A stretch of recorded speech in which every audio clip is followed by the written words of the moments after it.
85 ba? Walang lumaban sa kanya. Nagkaroon po dito ng eleksyon, kami ni Ma'am Michelle, ang nasa Comelec.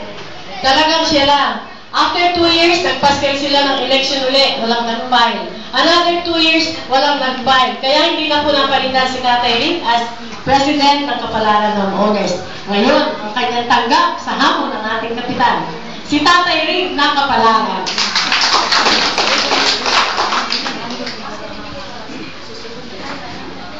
Magandang hapon na sa inyo lahat. Alam ko, napakahirap na naman po. Dalawang taon na naman po. Kasi basta-basta kasi rin na pagpulin natin.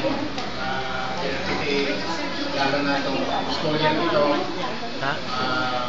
Marami tayong problema. Anong wala? Hindi may inabot sa teatro. Tumutulong na tayo para tayo masuwag pa. Kaya siguro sa pamagitan ng mga magawa,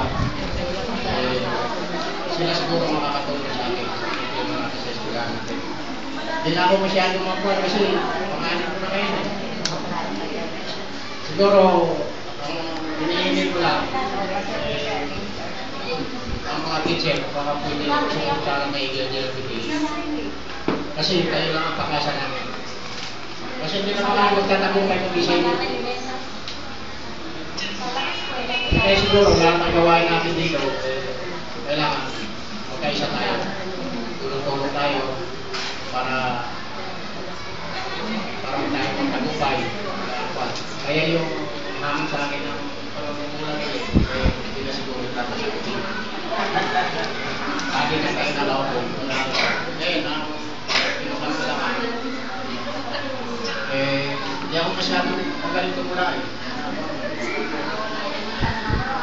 Hinihiling ko lang sa mga kasama ko mga officer, sana suportahan niyo. Ako nandiyan lang sa paligid, hindi ako sa malayo. Dito po. Yan lang hinihiling ko. So,